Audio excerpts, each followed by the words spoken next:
Welcome to Inside the Set with Set Decor. Inside the Set is a series that focuses on the design and decor of stories that excite us and ignite our imaginations, where we get to discuss the collaborations between production designers and set decorators, and hear firsthand accounts of how those works of art came to be, from their inception to ideas on the page through completion, where we sit in the dark and experience them collectively.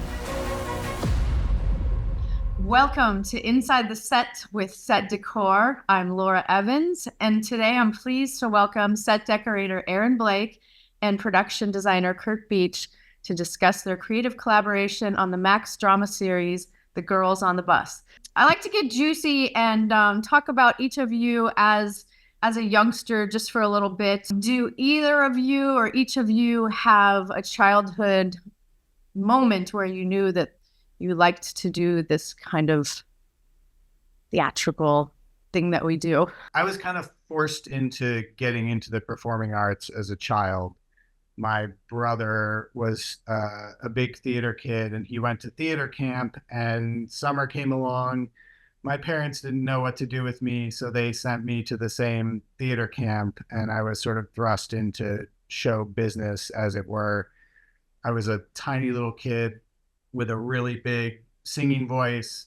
And so it all went really well at the beginning. It was a lot of fun. I started doing the plays in my community. It's community theater, and then the big regional house in Raleigh, North Carolina, the North Carolina Theater, and got to meet a lot of people from New York who were coming there to do shows.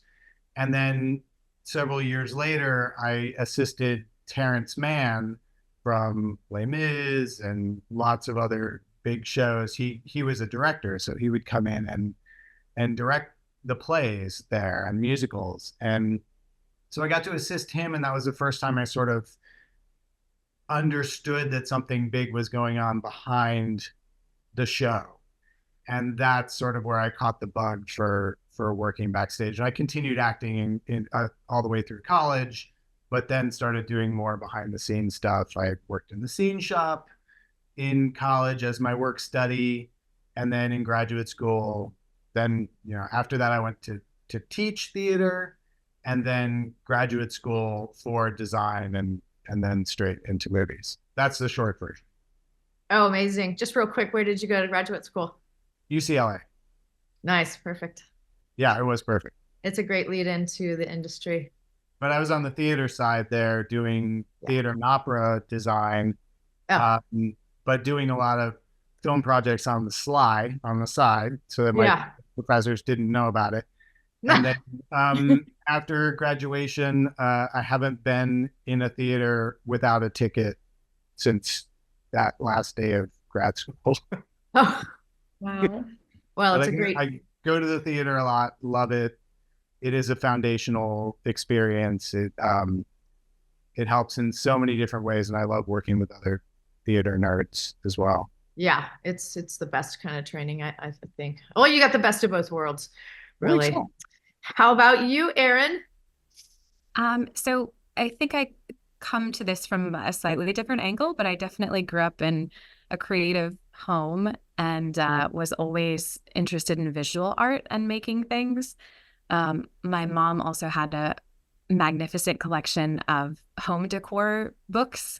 And so I would say just as a kid, I was flipping through those and also sort of obsessed with advertisements in magazines without realizing that was a job. So I would rip out, fashion spreads and photo shoots and things like that when I was a kid and think that I think when I was really little, I just thought those were places that existed. I didn't realize that someone had made them. And throughout grade school and high school, I was in, studio art, visual art spheres. And so I studied anthropology, and I continued to do art in college and did sort of like a joint degree. And then when I came out, I wasn't really sure what I wanted to do, and thankfully had a lot of friends in the film industry, primarily a friend of mine who was a scenic, and said, just be an art PA, try it. And I was lucky enough to be on a super long job on the night of for like 9 months. Leslie Rollins was the set decorator, and I think it was one of his last jobs before he retired the first time, or maybe the final time. And that was a really wonderful experience. And yeah, it just kind of, I guess, organically happened. First of all, let's just talk about the book, Chasing Hillary. Did you guys have to read that, or did you not have time, or how did it influence or not influence the actual story that we're talking about here in the screenplay? I did, but I did not have time to read it before we got started. So it was sort of a after the fact. But in many ways, we didn't need it because we had Amy, who wrote it. And in the very early stages of the project, she downloaded a gigantic trove of research from the campaign trail that became a blueprint for us and touchstones for how to make things look and feel, and to sort of nail the simplicity and some of the very basic nature of what was happening, and not to over design this world. And I think that's one of the pitfalls of doing, a big show for a big network, is that it gets too glossy and too slick, and it sort of loses its center. And I think one thing that we did well here was to sort of bridge that sense of reality and have it still look good, but have it still feel real. And that is thanks to Amy sort of giving us all this firsthand research on what the places where they sat, the pictures of how the candidates interacted with the press, what kind of rooms they were in. It's often very simple, very plain, very ad hoc. So we had to create that look while still being intentional about the design.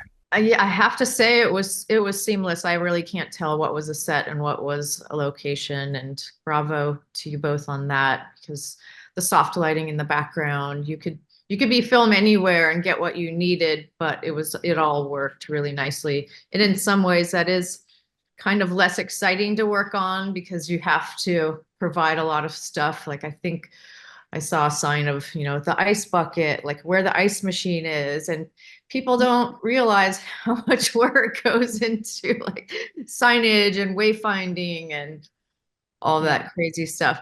So how did the actual campaign trail and the events that they do like affect how you guys planned it? I'm assuming it had to be all out of sequence, but 10 cities, I heard there were actually 26 cities that you shot in, or tell me about the reality of how many places you actually shot, how many locations you had to merge into, like the hotel rooms, and how that all worked for you. My count is 10 cities. Okay. Yeah. That's what Karen said. Yeah. We did, the big set was our bar that we had on stage, and then our series of rooms and the editor's office, Bruce's office. Those were our sort of standing sets. So we did the bar for, again, 1, 2, 3, 4, 5 different cities over the 10 episodes. Right? Oh, wow. So a few of the bars we shot in were locations. Yeah. Okay. It's time to change over the sets that the built set. Yeah. Different. And initially they didn't want us to do that at all. They just wanted Right. they just sort of wanted to shoot in the same bar all the time, because they wanted it to look like, and it did look like, a specific hotel chain. Marriott was initially going to be involved. That didn't wind up working out. So it's a Marriott-like chain called TW Wyatt Hotels. And they have resorts also. So it's hotels and resorts. Some of them were a bit more resorty, or I think we did a signature collection when we went to South Carolina, like trying to lean into like another brand that they have. Yeah. So this one we're looking at now. This is very late in the show. This was after, this is New York. So at the this is our very end. final. Yeah. Wow. So this is this is the build. This is the build. This is the bar. Yeah. Gorgeous. Like that's a lot of work. That's It is. And when you see the first one, you understand that it is a far cry from the Des Moines look that we had. Like, this is much more sophisticated. yeah. Lighting's totally different. All the surfaces are, I mean, this is night and day from Erin. Yeah. Erin, tell us about all the changes that you made here. Yeah. So, I mean, first of all, you made a lot of changes structurally. The bar was entirely different. We shifted around the function of the rooms, I think a couple of times a bit between Iowa and New York City. Most of the furniture in New York City was entirely new. In some of the in-between cities, we shared some or reupholstered things. We sort of shifted it around so that you were sometimes seeing familiar pieces, but in different cities used in different ways. But New York City was, yeah, very aesthetically different from where we started in Iowa. And we did a lot of that with, like Erin was saying, with the scenic elements as well. For example, we had a large wood sort of block wall with pushes and pulls of wooden blocks that's sort of very typical for this style of architecture. We took that whole wall, and in the subsequent episode, we hung that wall over the bar. So it became a ceiling piece instead of the wall piece. We then took that ceiling piece that was in the first one, which was a huge disc. We sliced it in half, and for California, it became a sunrise lit background piece in one of the other parts of the lounge. So we were trying to find a vernacular of architecture and decor that became a through line from episode to episode, while still being intentional about reusing scenery and trying to do these changeovers, which were quite large on a short time frame. From, only skipping one episode gave us like 10 to 12 days to do this, this big of a changeover from city to city to city. It was challenging for sure. That's amazing. That's amazing. And Erin, did you say you actually brought some furniture pieces as well and reupholstered them for different cities? Yeah, definitely. I mean, we also, the budget is always tight to some extent, whatever your scale is. And so, because we thought it was interesting to do that aesthetically anyway, or just for our story, we reupholstered some pieces in this New York City bar, which I think is one of my favorite sets we did. It just turned out so beautifully. And Curt can talk about the custom light fixture. I included in my photos, actually, the original inspiration for it. But we created the banquette seating that you see in this set was custom made. We had that custom built. We designed it and then had someone bought the leather and had it upholstered. And one of the big changeovers in terms of the use of the space from the first episode to this one was that we originally had like a breakfast area where there was a coffee bar. There was a whole like a coffee bar. There was a coffee shop. There was a setup where you could do like a food spread. Yeah. One of the challenges of this space, and one of the things that Erin and I were up against, is that it's a very tight stage, and we weren't able to have backings on the stage.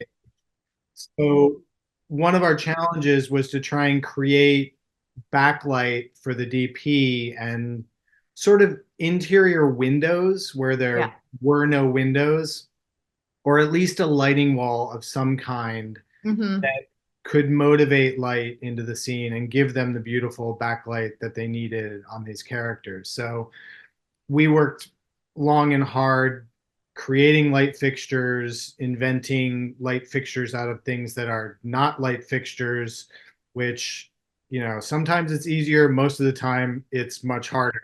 It's so worth it when it pays off, though. And I can really tell that you were conscious of that with all the screens that you brought in and layering the light, and how important that is to you, and the partnership that you guys created with the lighting. That's amazing.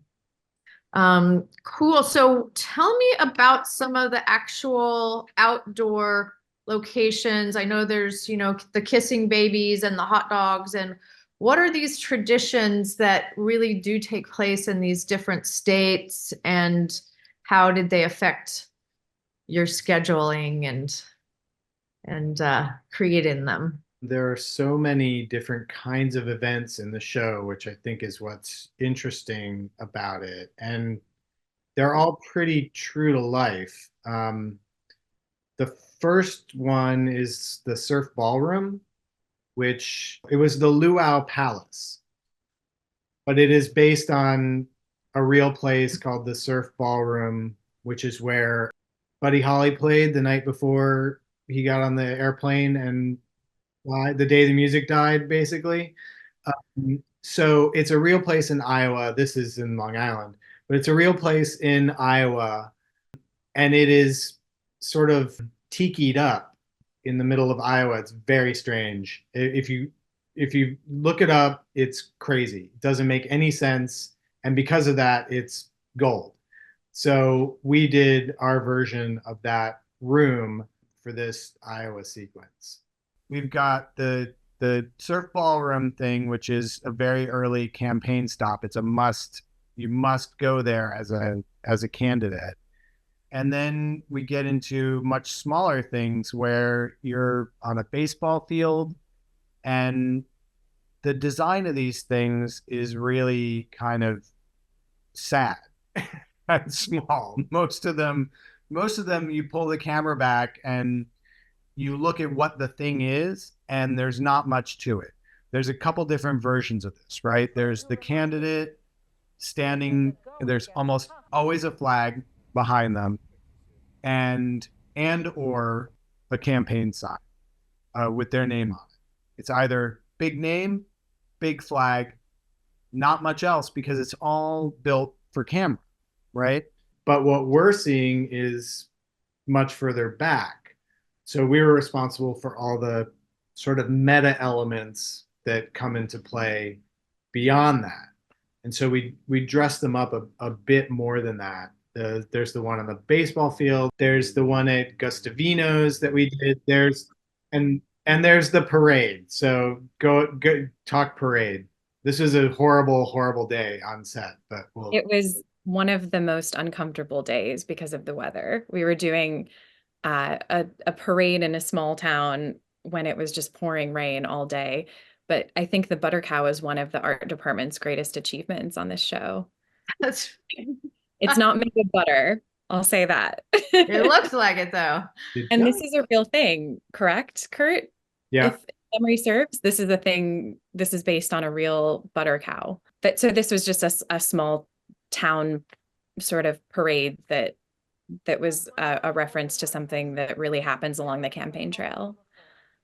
Wow. And we had lots of different booths and stands and things at this campaign stop, but it was pouring before everyone got there. We had a little bit of clear weather while we were actually shooting, which was fantastic. But we were trying to install graphics on big carts and things, and eventually some people just walked away from doing that. They were just like, we give up. So we put some of those pieces deep in the background and moved some other things that were done closer in, and you cross your fingers and hope that it gets shot well, which it did. Oh, wow. Same day we were shooting that, we were also dressing and shooting the smaller rally moment at the baseball diamond, where it was also pouring down rain, and we were trying to dress dried corn and bays of hail that were just soaking wet. And it's like a split second in the show. You see it. It's just there is nothing like the smell of wet hay. Yeah, when you're freezing outside, it's just a delight. I narrowly missed a crew revolt, I think, on that day. Good morning, USA. Exactly. Wow. It's the things that people don't see or know about, the times when you want to throw away your clothes after you prep it. Completely. Then we get to episode 10, which is, this 9 and 10, I guess, which is the New York Democratic National Convention. And we get the opposite of the spectrum, which is the gigantic arena show, which is the convention. And this was a big undertaking, but we kept it all fairly manageable. And in reality, this is everything is like twice as big as this in the real world. Yeah. Everywhere you see white, where eventually those would be gigantic screens, right? It would be much taller. There'd be screens. There'd be people sitting on top of that.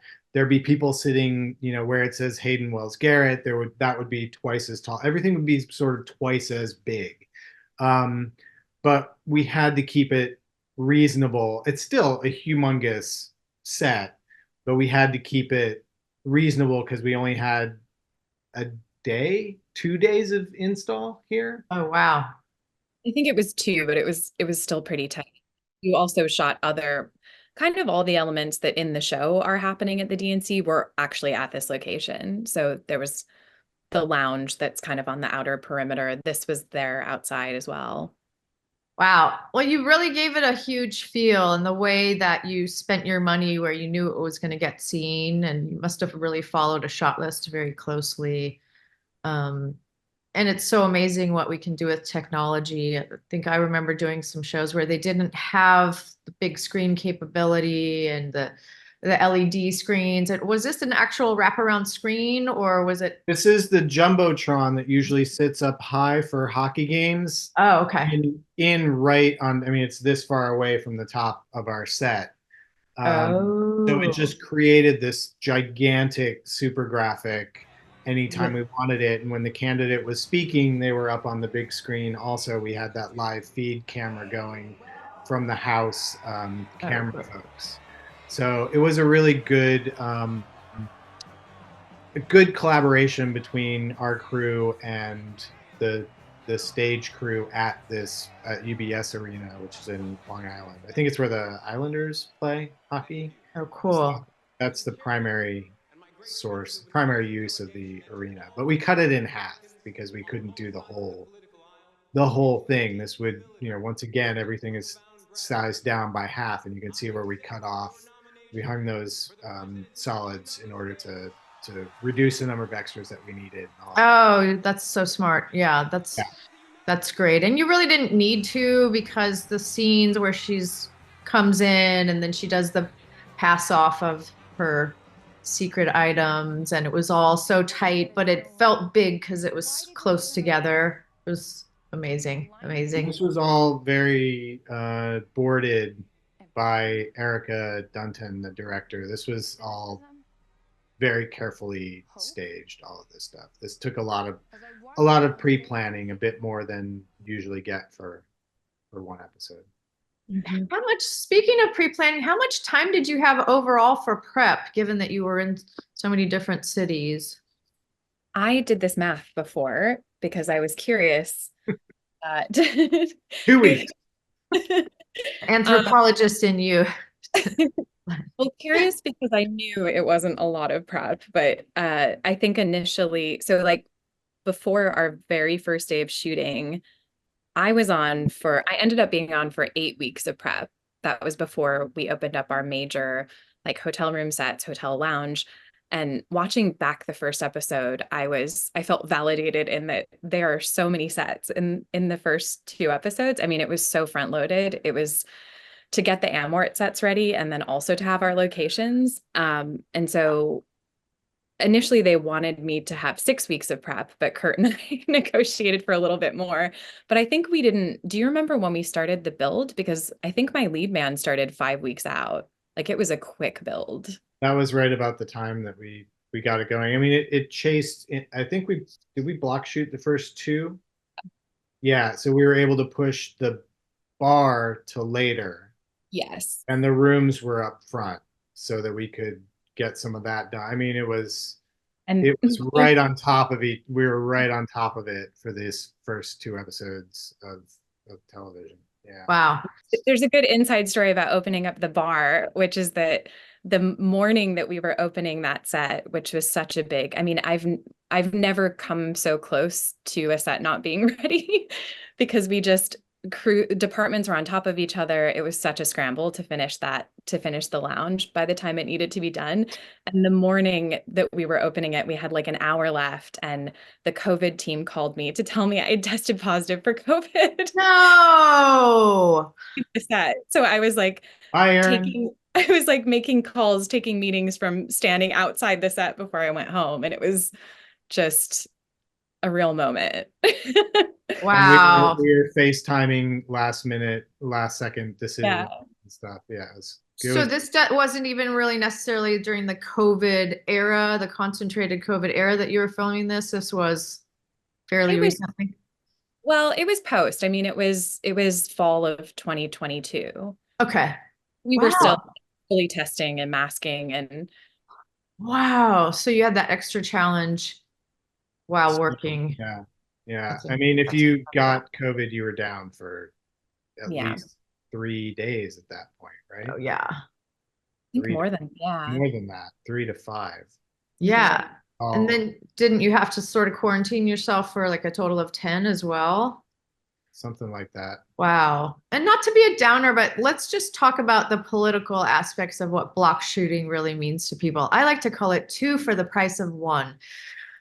Yeah, I mean, I think it depends on the situation. Like in this situation, it perhaps was helpful because it'll give us more time to finish those sets. And then when we were, for instance, I think we were in Grace's house for episode 1 and 2, maybe. And so we were able to just do that once versus dress it a second time. I've certainly been in some bad block shooting situations. Oh, yeah.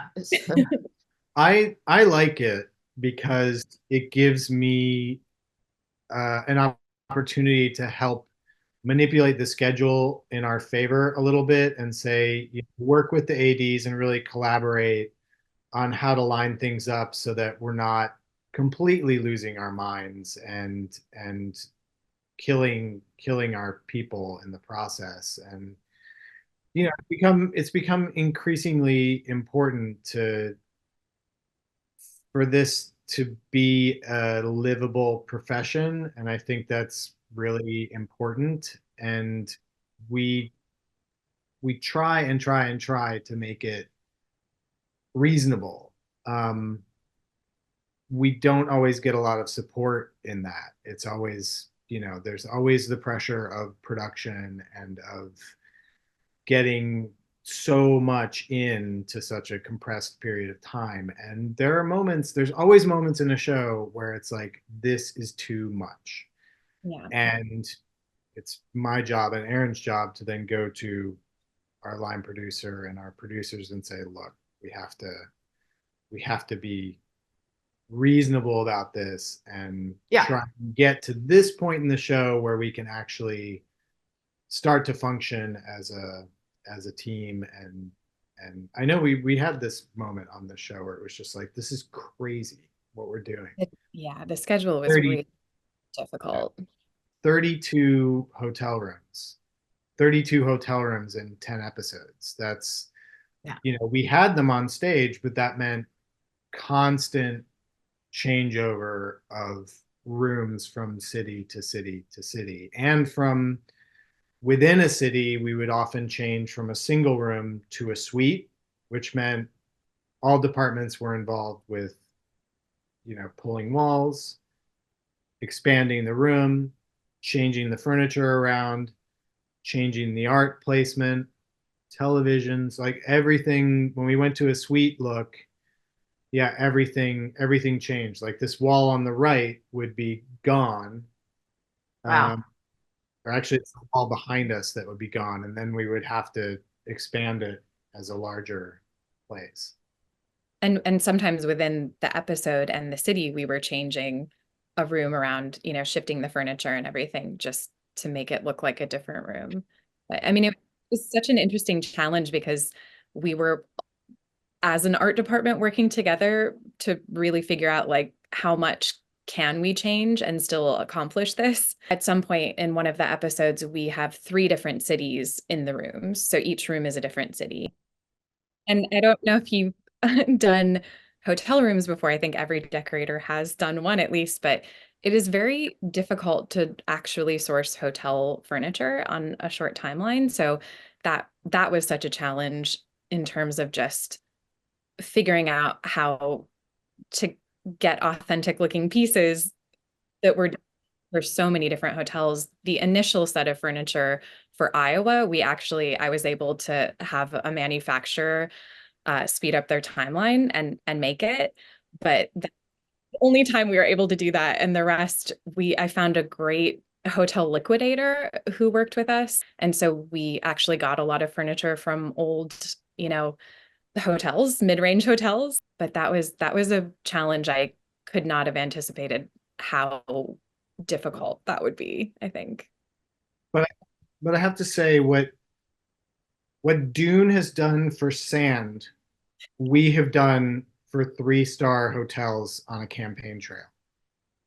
For like 3.5 at least, once we get Okay, maybe 3.5 stars. It is interesting for me to watch the episodes because I can see where we started having more fun with it. Like, I think in the beginning we were trying to really be authentic, and I think we did kind of nail it even in Iowa, that it really looks like it would look, but Curt and I both are interested in patterns and colors and just have, I think, a different aesthetic. And so it's, to me, one of the most fun bits of it is just seeing how our aesthetic got translated into mid-range hotel rooms and lounges. It's a lot. There was a lot of cringing, I'm gonna be honest, where I would be like, hey, so I've got this idea. I think we should do this color with this pattern. And Erin's like, all right, if you want to do that, like, we can try it. And then we look at it and we're both like, this is horrible. Let's do it. Let's do it. We had to kind of hold each other's hands, like, to make aesthetic choices that were not ones that we would ever make. Exactly. Yeah, that was the thing. And I discovered an unknown penchant for the color teal during this show that Erin still teases me about to this day. The amount of teal, Yeah. seeing it, it's starting to weasel its way into the palette. This purple is gross. Like, I would This never. actually ended up being one of my favorite hotel rooms, though. Grace's New York City hotel room, I thought looked really beautiful on camera. Oh, it's good, but I would never. Yeah, you were really anti-purple, I remember. Yeah, but it works. Totally works. It works for Grace's elegance and calm in the storm. Yeah. We had a very strict palette laid out at the beginning, but we had an idea for what we wanted to do with the palette journey throughout the show. I think we made it 3 episodes before we completely tossed it out and started. There wasn't time to really. It was all based on availability and the liquidator, and trying to find things in such a short period of time. But nothing was lost in that. Right. I think that was actually the fun of the process, was like, okay, we have this bunch of stuff right now that we can get. Yeah. Which episode do we plug it into, and how do we make it look good, and how do we tweak it and zhuzh it up with the drapery, with the fabric choices, with some of the wall choices that I could help out with, and how do we bring all this together, knowing that we have 3 sets of furniture that we can use over these 3 next cities, which one fits which city best.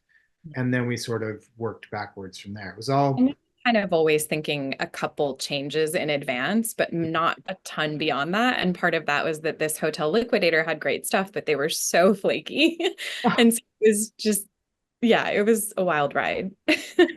Yeah. I would keep coming in and asking about, so is the liquidator going to come through? And Erin's like, I don't know. Is he? Maybe he is. Maybe he isn't. And I was like, okay, so we're going to cut bait and do something else. And that's one of Erin's great strengths, is that she pivots very quickly and creatively, and it was really a pleasure to work with her. And she's just like very fast to throw something out and come back with something better and more interesting, like in a matter of hours. And then we were able to adjust. We built a vocabulary for the colors and the shapes of the furniture and decor and lighting even in the chain. And we were able to recycle some of it judiciously while still adding some things that were signatures for each city. Erin, you can talk about some of the signature things. I loved the pieces in this room as well. And this was so fun to do because we had done so many Midwestern rooms where we couldn't get too designy or fancy. And I think it works because the other elements in the room, the scenic elements, are still a little bit mid-range. Yeah. And so the furniture really we used it to knock it one way or the other. I think a couple of the rooms really stand out to me as just very different aesthetics from some of maybe the more like Midwestern ones. South Carolina, the rooms I loved, and especially the suite. When we did the suites, I think those turned out really nicely, especially considering, the different sort of wall elements and like removing walls or adding a detail wall. Yeah, we sort of leaned into the plantation shutter and the aesthetic that goes with that a little. Wow. We often tossed around the term beautiful ugly. Yeah. Trying to find that right wretched mix. Yes. Yes. Hotels are inevitably a little bit gross. Sort of no matter what level they are, there's something kind of weird about them. Yeah, there's levels of renovation that I'm seeing when I travel, and you seem to have nailed a lot of them. You have to use some of the ugly stuff because that's what's there. Yeah, it's real. We also had so much fun with carpet, hotel carpet, which is also, these are two good examples. Also not easy to come by on a quick timeline, but Carpet Time, our New York carpet people, they were so helpful and with special orders and just rushing things for us. And nice. You did some really fun patterns that I think you would not see anywhere outside of a hotel.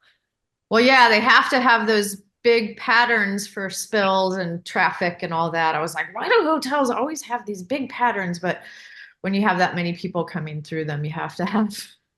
Yeah. I assume that's because that way you can replace spots of it when there's disasters. Yes, exactly. How did you build character into some of the personal sets? Like, for example, when I saw Bruce's office, the sofa, the bolster and the cushion was a little askew. So I was like, something's wrong here. Somebody's going to die. Was that intentional or was that a happy accident? Tell me about Bruce's office. I would love to think that that was intentional and that was our on-set dressers or someone. I don't know the answer to that. I would say Bruce's office was set up to always look a bit askew and to be very messy, and each director had a range of interpretation of that. Like sometimes his office is messier than other times, depending on the episode. Yeah, in general, I think Bruce's office might have been my favorite set. That was just such a fun, and there's so much of his character in it, and so many, we really had time to think about the details, the photo of the talking heads and the framed clippings, and we did put a lot of thought into that sofa. That was, reupholstered. I believe Curt may have asked for the bolster. Do you remember? I might have. It's possible. Well, I think it was because this is the other thing about Bruce's office is Griffin Dunn really inhabited this place. And sometimes you get an actor who comes in and doesn't really get it, doesn't really get what we're trying to do. And I feel like he really made this his in a really beautiful way. And like he was constantly eating in his office, which I thought was a really nice character thing. And it's something that we were able to work with in the dressing that we added, as we went on, you can see it on his desk. He's got the Tabasco sitting right there, like that he's got that. But that sort of motivated some of the dress and mess that he had in that place. But he's a little disheveled and a little dated himself, and I didn't know who it was going to be when we had the office, when we started designing the office. But having him in it, I think, made a huge difference. It was really great. And this is a set that we initially did on location, then had to bring back to stage. So we basically duplicated a setup that we had at a location and then brought it back. Oh, cool. Was that a New York location or? Yeah, in a high rise where was that? In the 50s, somewhere in Midtown. Yeah, in Midtown, where we shot the Sentinel, the bullpen area. Yeah, so in the real location beyond that teal wall is The first teal wall.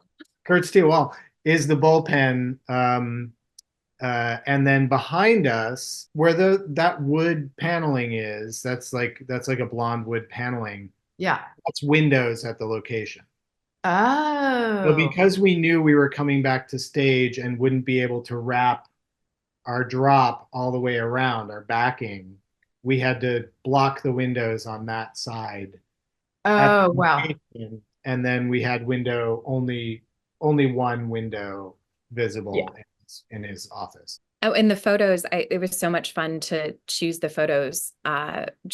We pulled from like Library of Congress, and oh, that's great. They were really thoughtful and chosen to flesh out Bruce's character. Love it. New York journalism. And yeah, they didn't use a lot of this office. It was mainly him at his desk, him sitting on the sofa or lying on the sofa, which is great. I mean, it all worked. And then there was one scene in his little conference room for her sort of interrogation, her trial, as it were. Yeah.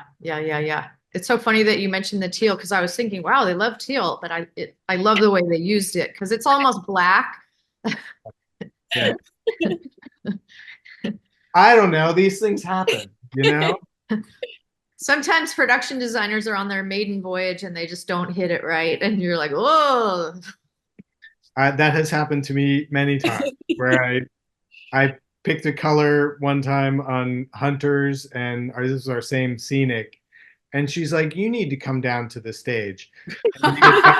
They had gotten about halfway through painting what I can only describe as monkey poop brown on that I selected it. It was my choice. And then she said, are you sure you want to do this? And I said, no, I do not want to do this. You're right. And that's what's great about having people that you work with over and over again, is that they get to know you, know your choices, know and anticipate your mistakes. Like, that's great. Like, to have Hope Artizone, who's good friend and collaborator, to have her call me on it and just be like, this is not, you do not want this. This is not and she and her team are so creative about color and texture, and we're always trying to find new ways to do things, and they're just great. And it's the same way with the whole crew. It's just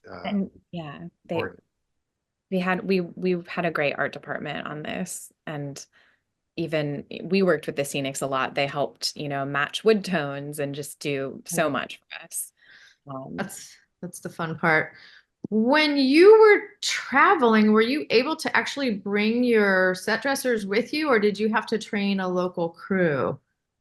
We didn't really travel on this. It was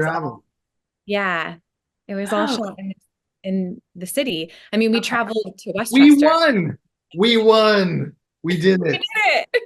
Yeah, no, seriously, because I just really felt like you were moving around. Tell me about some of the wide shots. Were there stock shots? Were there traveling shots that you found? Which were the ones that you actually filmed? Talk about the bus real quickly. Were there two different buses, one for the interior, one for the exterior, or was it the same bus? So Yeah, there's a lot of stock footage used to help get us to different places as the series goes on, and they're quick. They're just like quick hits that help give it scale and scope. And they use them for New York. I don't think we shot a ton of B stuff for New York. But most of the exteriors were just matched to tell the story aesthetically of being in that place. And then there's the bus episode, of course. Yeah, episode 6, the sort of bottle episode that wasn't really a bottle. It was like more like an exploding bottle of champagne. It was supposed to be a bottle episode, but we were in much more than the bus for that episode. But a lot of it took place on the bus. Yeah. The bus was, you're right, it was a combination of 2 buses. We had an exterior, and we bought another bus and carved it up and sort of took the pieces from it. The windows in particular, the overhead bins and things. And then we built the frame around it to create our own bus on stage. We had a cab that we cut off of a bus and put that up front also, so that when you look through the front, we actually had a cab that made sense, the cockpit of the bus. So that was a big undertaking, and we stored that and shot it on the car stage. It's called Car Stage here in New York, in Long Island City. And it was a big leap for everyone to take, but it is called The Girls on the Bus. We needed a bus. So the best way to deal with it was to build it and control it as much as possible from episode to episode. I like to close with talking about knowing what you know today. What would you tell your 10-year-old self? What would you share with your what advice would you give to your 10-year-old self? I would say start earlier Mm. and just do this thing. I might not have gone to the same undergraduate school I went to. I might not have done everything the same if I knew this was what I was going to be doing when I came out of grad school. So I don't know. I might have watched things a bit more differently. I might have paid attention to things that I was seeing and gone to more museums and just fed my brain in a different way back then. Because I came to all of that fairly late after an undergraduate program where I was an English major and sort of curious about entertainment, but it wasn't really part of my career path that I knew of. And then teaching theater for 5 years after school was my next job in New York. And then I went to LA for grad school. So my 10-year-old self, I would say, watch all the great films and just lean into this profession, because I think it's a great job. I love it. I guess I would say something along the same lines.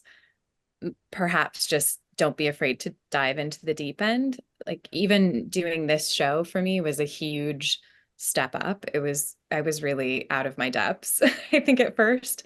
And I learned so much. And I mean, it was just I was nervous to take it on, and I didn't feel like I was ready. And I think the secret is that, especially probably in every profession, but especially in film, that's kind of everyone's situation. It's like the kids are running the show. Like, we're all just learning. Every job is so different. We're all learning as we go. And that's kind of the amazing thing, and why I think people in film probably have great neuroplasticity, is that you're just constantly adapting to new challenges, and to just not be afraid of that, I think, and lean into it. Very cool. Well, thank you both so much for your time, and thank you everyone in the background that's here. And I could talk all day, and I can't wait to watch the show again. And wishing you both the best of luck, and looking forward to season 2. Whoever's on it, hope you are. Thank you so much for having us. This was really fun. Yeah, thank you. Thank you. Thanks for joining us for this episode of Inside the Set with Set Decor. Don't forget to subscribe to our YouTube channel and visit our website, setdecor.com.